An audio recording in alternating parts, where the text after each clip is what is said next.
네, 안녕하세요. 지역농협 입사를 준비하신 여러분 반갑습니다. 전 여러분과 함께 의사소통 능력 파트를 공부하게 될 최수지입니다. 이 의사소통 능력 파트 같은 경우에는요, 무엇보다도 여러분들의 시력과 집중력이 필요하다는 점을 먼저 말씀드리고 싶습니다. 여러분들께서 주어진 텍스트를 얼마나 명확하고 담백하게 읽어낼 수 있는가, 이 부분이 조금 우리가 기본적으로 갖추어야 할 능력이 되겠고요. 또 하나는 이 비즈니스 상황에서 우리가 만나게 되는 여러 가지 문서들의 종류와 각각의 특성들, 그리고 의사소통 과정에서 알아야 하는 기본적인 매너들에 대해서도 이 의사소통 능력 파트에서 주로 다루어지는 문제점들이기 때문에 여러분들께서 그 부분에 대한 이론적인 지식들 좀 갖추고 계셔야 되겠습니다. 또 하나 준비하셔야 될 것은 바로 이 문법적인 측면인데요. 농협 NCS 같은 경우에는 여러분들이 일상에서 잘 혼동하거나 틀리기 쉬운 일반적인 문법 사항들을 주로 묻곤 합니다. 따라서 이 부분에 대해서도 조금 더 효율적이고 전략적인 준비가 필요하니까요. 저와 함께 어느 정도 공부해야 하는지, 그리고 얼마만큼의 깊이로 접근해야 되는지 이 감을 잡는 시간을 좀 한번 가져보도록 하겠습니다. 어찌 보면 굉장히 방대하고요. 혼자서 공부하기에는 좀 애매한 측면이 있습니다. 무엇을 얼마나 해야 될지를 알기가 어려운 측면이 분명히 있기 때문이죠. 따라서 저랑 같이 가장 효율적인 방법으로 접근해 보도록 하겠습니다. 자, 그렇다면 먼저 의사소통의 기초학습부터 한번 살펴보도록 하죠. 자, 먼저 이 의사소통의 의미와 종류에 대해서 알아두셔야 될 텐데요. 의사소통이라고 하는 건 뭐냐? 어떤 개인 또는 집단이 또 다른 개인 또는 집단과 정보, 감정, 사상, 의견 등을 주고받는 과정이다.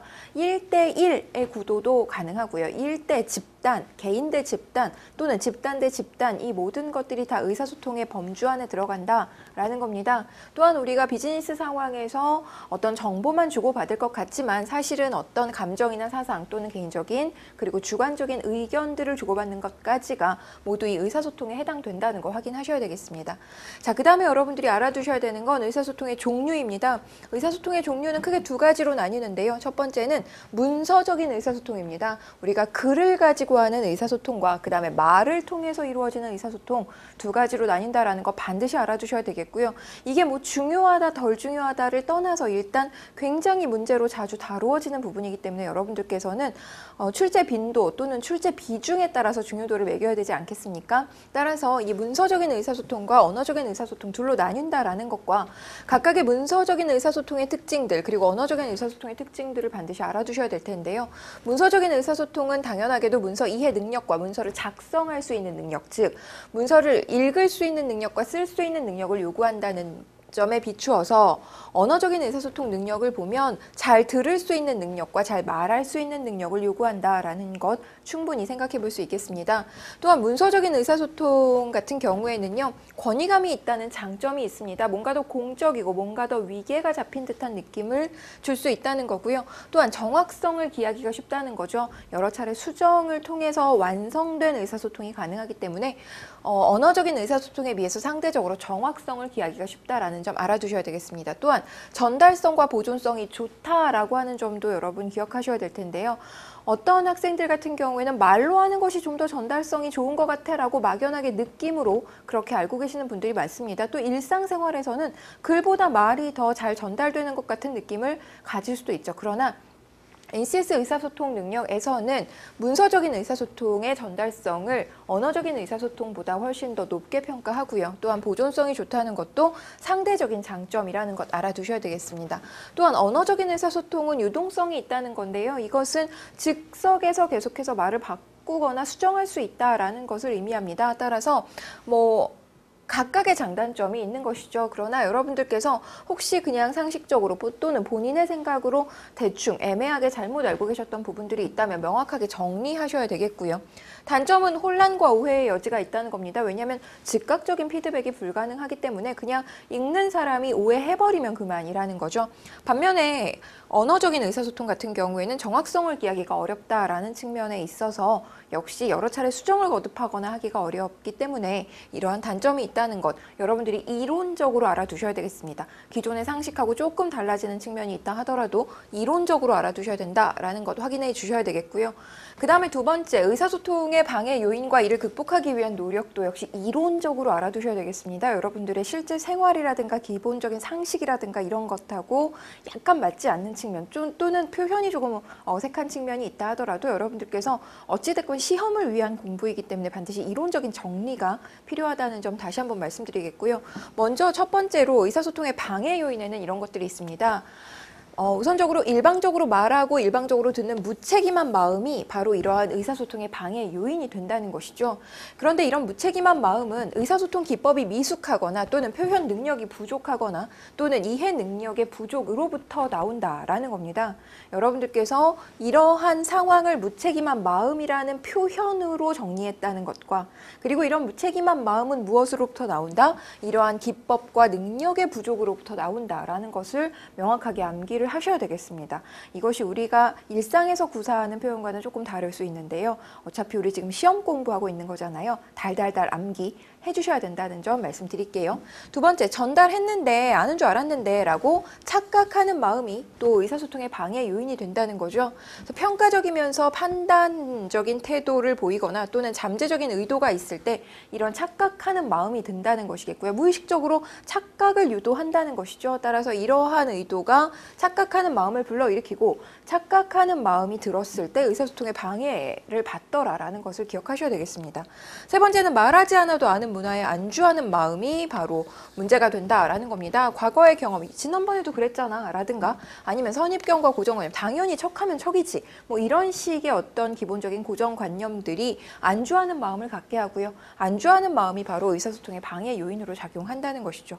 그 다음에 그 이외의 의사소통의 방해 요인은 정보가 지나치게 과다하거나 메시지가 복잡하거나 아니면 상이한 직위, 서로 직위가 다를 때 그리고 과업을 지향하려고 하는 급한 마음 때문에 또는 서로 간의 신뢰가 부족하거나 의사소통을 위한 구조상의 권한 또는 잘못된 의사소통 매체의 선택 또는 폐쇄적인 의사소통 분위기 이런 것들은 다 우리가 의사소통을 방해하는 요인에 해당된다는 것 금방 읽기만 해도 알 수 있는 측면이 있습니다. 그러나 여러분들께서 이 부분에 대한 것들은 조금 표현이 낯설게 느껴지신다 하더라도 반드시 암기하실 것을 다시 한번 말씀드리겠습니다.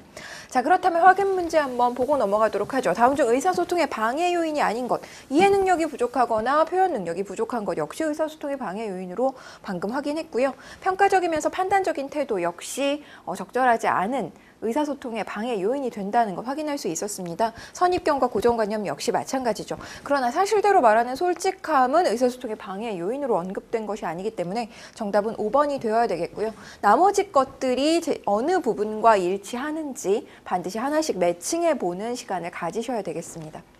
그 다음 의사소통 능력을 개발하기 위한 노력 방법에는 어떤 것들이 있는가? 사후 검토와 피드백을 주고받아야 됩니다. 직접 물어보거나 반응을 살펴서 메시지의 내용이 실제로 어떻게 해석되는지를 파악하셔야 되겠고요. 그 다음에 메시지를 받아들이는 사람을 고려해서 보다 명확하고 쉽게 이해할 수 있는 어휘를 선택함으로써 즉 언어를 단순화시킴으로써 의사소통 능력을 개발해야 되겠다라는 겁니다. 또한 적극적인 경청의 자세, 즉 다른 사람 입장에서 생각하려고 노력하고 감정을 이입해보려는 노력들이 의사소통 능력을 개발하기 위한 노력에 해당된다라는 점을 한 번씩 짚고 넘어가도록 하겠습니다. 또 하나 감정의 억제 역시 필요한데요. 감정적으로 메시지를 곡해하지 않도록 침착하고 냉정하게 의사소통하려는 노력이 역시 의사소통 능력을 개발할 수 있는 방법이 된다는 점도 짚고 넘어가겠습니다. 자, 그 다음으로 넘어가 볼게요. 문서 이해 능력에 대한 이해도 살펴봐야 될 텐데요. 우리가 의사소통 능력이 얼마나 중요하고 의사소통 능력에 방해를 미칠 수 있는 요인이 무엇인지 그리고 이런 의사소통 능력을 개발하기 위해서는 무엇이 필요한지에 대해서 같이 짚어봤습니다. 그 다음으로 우리가 알아둬야 되는 것은 바로 이 문서 이해 능력인데요. 우리가 의사소통에는 두 가지 종류가 있다고 했죠. 이 문서적인 의사소통이 있고요. 언어적인 의사소통이 있는데 바로 이 문서적인 의사소통을 위해서 알아야 할 기본적인 개념들입니다. 여러분들께서 일상에서 잘 듣지 못하는 이야기일 수 있는데요. 이 NCS 기초적인 지식에 반드시 포함되는 내용이기 때문에 반드시 정확하게 여러 차례 반복해서 좀 숙지를 하셔야 되겠고요. 같이 한번 살펴보겠습니다. 업무와 관련된 인쇄물이나 기호화된 정보 등과 같은 문서를 확인하고 이를 통해 내용을 이해하고 요점을 파악하는 능력이 바로 이 문서 이해 능력이라는 것이죠. 그리고 이를 잘 갖추고 있지 않을 경우 업무나 또는 요구 행동 등을 제대로 파악하지 못해서 원활하게 직업생활 하기 힘들겠죠. 당연하게도 텍스트를 정확하게 이해하는 능력이 떨어진다면 원활한 직장생활을 하는 것은 불가능할 것입니다. 자, 그렇다면 우리가 기본적으로 알아두어야 할 이 문서에 관련된 지식들을 좀 정리해 보도록 하죠. 자, 반드시 알아두셔야 되겠습니다. 공문서, 기한서, 기획서, 그리고 보도자료 같은 것들이 가장 많은 빈도수로 다루어지는 문서들이니까요. 각각의 정의와 특징을 한번 살펴보셔야 되겠습니다. 공문서는 여러분들께서 뭘 주의해 보셔야 되냐면 정부 행정기관에서 대내적 또는 대외적인 공무를 집행하기 위해 작성하는 문서를 의미합니다.